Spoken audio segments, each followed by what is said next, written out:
I mean, literally 5 o'clock, it was sunny. 5:40, half my town was gone.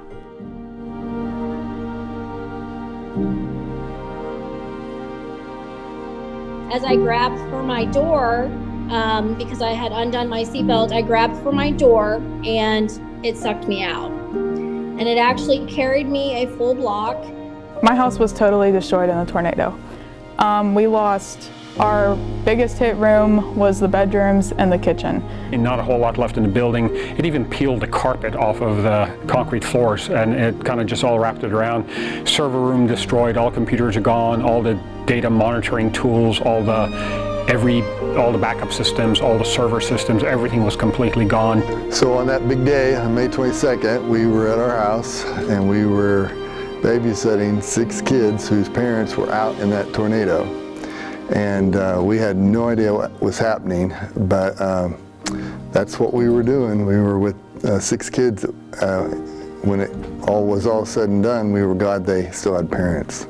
Like, you could just hear all the neighbors screaming because their houses were gone. There was this one lady that ran up to my dad in the street, really upset because she couldn't find her cats. The first thing we grabbed, we were down in the basement next to the washer and dryer. We got all of our clothes that were in the washer and dryer and brought them with us when we left the house, because that's all we had left. It's funny, we had got new furniture on Friday before, and I never sat behind the furniture, so I think my furniture's somewhere in Springfield, Missouri. I told my wife I need to go check, make sure things are okay. When I got in the car and listened to the chatter on the radio, it was clear that it was much worse than initially thought. So I called her and told her I'd be a while. It was like 41 hours before I came home again. My initial work was just to make sure that there was a path for all of these people coming in to get into the ER. And then I realized, not long after I'd been there, that the ER was full. They were putting people on the ground, on the floor, next to the ER rooms because there was no place to keep them. You know, I lost a hospital that I had worked in for over 30 years and had trained in, and a lot of memories there, and that was difficult. That was, you know, probably one of the biggest losses I felt was that hospital going away. We basically threw out the playbook and developed a new one, new strategies on how do you handle it, how do you define the critical, important things versus the stuff that can wait. It was like firefighting at a whole multiple different fronts, all differently. Actually had a 2x4 that went through my back and came out my side. I had major injury to my face. I had a finger that was basically off, just hanging by a thread. I had such a good support team in the hospital. I had wonderful doctors. I had wonderful nurses. I had a lot of people, you know, reach out to me that I hadn't even spoke to in years that were showing support and love. And I think the biggest thing is I just kind of thought to myself, you know what? I've been given a second chance. Because a lot of times people don't recover from something like this. It's been 10 years and I have not recovered. Those images, you know, were burned in my brain. I saw things that I never thought I would see. I remember I would just call it the 360. You'd be somewhere there near the high school and you just do a 360 panoramic spin and there was nothing but destruction everywhere. One word that I use to describe our community whenever I think back about these days is resilient. I felt like we had a lot of grit. Our community didn't wait until we were told to do something by the government. We just dug in and made things happen, cleaned things up, and I was really proud to be a part of that. Initially, as an example, we tried to use a downed airliner approach to securing the area. We don't string crime scene tape around an area 6 miles long. We quickly found out that was not going to work. Ultimately, the goal was to see what's the fastest we can get everyone up and running, and it was unheard of because at that point we'd lost half of our client base. Healthcare is our primary vertical, and everyone pretty much down that corridor was healthcare clients that we'd lost. We were able to get everybody back up and running by Thursday. That was absolutely incredible. No data loss. Everything worked perfectly. One of our purposes of being there was for Michelle and I to co-host a telethon that next evening at 6:30 to raise money for Rebuild Joplin. And here's my impact story. I said, Michelle, we're only supposed to go a half hour. If we could raise $100,000, that would be tremendous. And at the half hour point, they just said, keep going. The phones just keep ringing there in Columbia. And to make a long story short, we went 2 hours and we raised $1.4 million for Rebuild Joplin. Well, I was the regional administrator for Region 7 for FEMA. And it was my, and more importantly, my staff's responsibility to start the federal response to this disaster. Luckily, I had a very experienced staff. Joplin is my hometown. I felt the call to do more to kind of help Joplin get back on its feet again. And so I felt really blessed to be able to have that opportunity to be in the ground stages of being a part of the discussion of how Joplin would look like, what it would look like whenever we rebuild. I was working with volunteer groups day in and day out and just trying to help find them meaningful work to do, working on people's homes, learning from all these other organizations that were doing this type of work to try and bring communities back after a disaster. From that moment on, we didn't know, there wasn't anything less than an 18-hour day, sometimes more, certainly in the first couple of weeks. From that point forward, my life changed as to treat every day as your last. Be kind to anybody and everybody.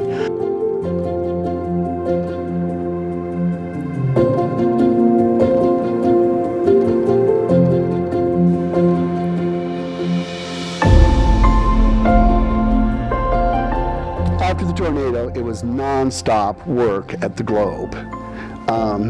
The newspaper had taken a really bad hit. One of our page designers had been killed in the tornado. 33 of our employees had lost their homes.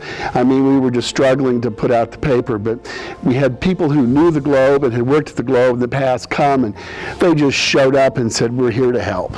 You walk through the neighborhoods and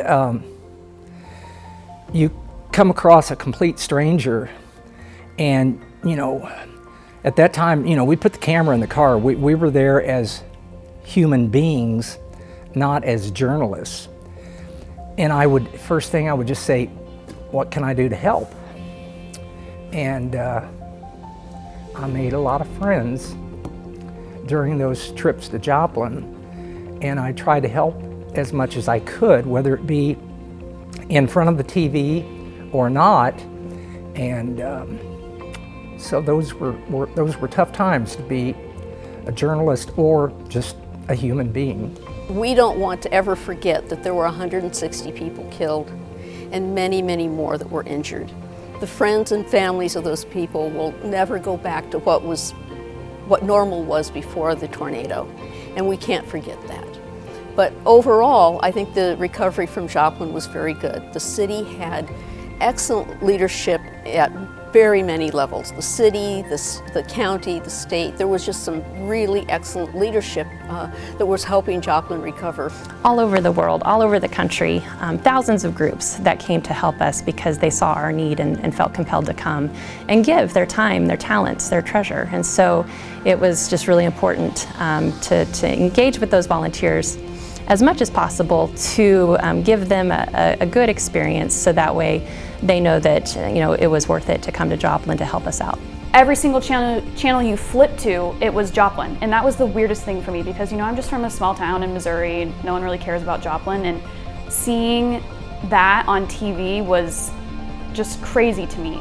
And I remember that night, I was so thankful that I still had a house. At 11 years old, seeing that had just a profound impact on me and would carry with me, no doubt, for the rest of my life. But what happened in Joplin really gave me a direction of where I wanted to head with broadcast meteorology and with weather. I was lucky enough to land a job at KRCG 13, which is in Jefferson City. It covers both the state capital and Columbia, Missouri. Here, just several hours away from Joplin, where I learned some of the biggest lessons of my life on that day, May 22nd. So ultimately, I think what changed is a greater focus to how you give back to community and how those relationships and how those individual connections make a huge difference in your day-to-day operations, in your success as a business, in your success as your employees' well-beings and the community's well-being. Something really bad brought something really good out of it because we all became better citizens, a better part of this whole thing that is Joplin. And we're still standing, like the old saying, Joplin strong. So it's just, it still tugs on your heart every year, around that time. When a storm comes, when it's time to take shelter, it feels like it was yesterday because all those memories just suddenly come flooding back, and the panic and the fear and everything just suddenly is right there. So it does feel like it was a lifetime ago, but at the same time, if it's a time of seriousness, it's like, oh, this is happening again. I hear people tell their stories. You would never know that 10 years had passed. It was almost as if it was yesterday. And I often think about that. I think, people suffer from post-traumatic stress disorder. I sometimes wonder whether we as a community probably are suffering from some version of that. Whatever it is deeply embedded in who we are.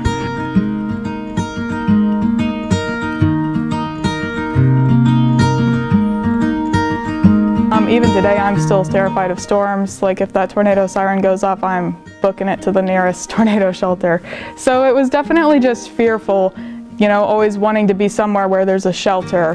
There was such strength. I know that couldn't have come anywhere else but from God. There was a grace of God that just descended over our city. Everybody could feel it. It's just so, life is so, you just have to be so thankful for what you have and where you are and what you're doing, and just always remember that someone else has it worse off than you. And I look back, I think, wow, did we really go through all that and do everything that we accomplished? And it's just amazing to think back and see what all has happened and what all we've been able to do. Draw on those strengths that brought us together back in 2011 and continue building this like we have in the last 10 years. And I think how awesome it will be in another 10 years. Love your neighbor. And just be thankful for each day that you do have. I think for me, if I survived a tornado, I can pretty much survive anything. You know what I mean? And sometimes things are thrown difficult things have been thrown my way since then. And I just kind of chuck it up and say, you know what? I survived a tornado. So I think it's just taught us that even if things are taken away from you, you can find it again. After dealing with that, there wasn't anything that we couldn't deal with. And so I think people felt that and stepped up to that. After the storm, when someone would hear a tornado warning, they actually listened and they heeded the warning. I think that was it's sad that it takes such a horrible disaster to get people's attention, but I think it finally happened. In relation today, Joplin is healthier, both economically and residentially, than it's ever been. Now, Joplin is probably one of the safest cities in North America. I mean, if we get, chances are we'll never get hit by another EF5 again. It's really remote. But we'll probably get hit by an EF1 or an EF2 sometime in the future. This time we'll be ready.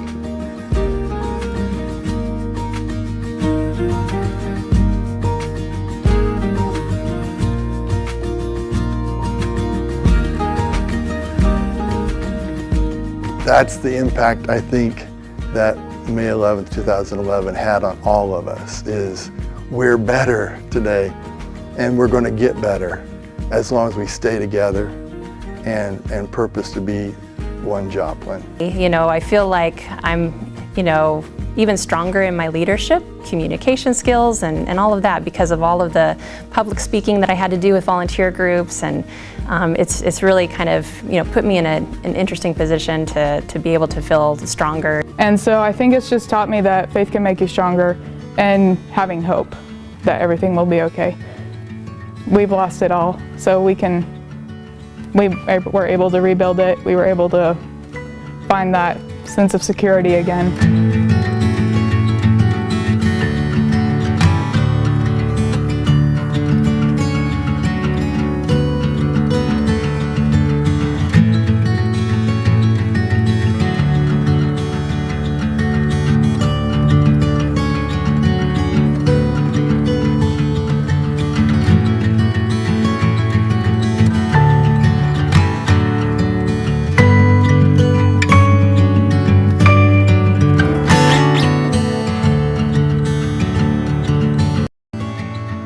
made possible through funding from State Farm and Joplin area State Farm agents.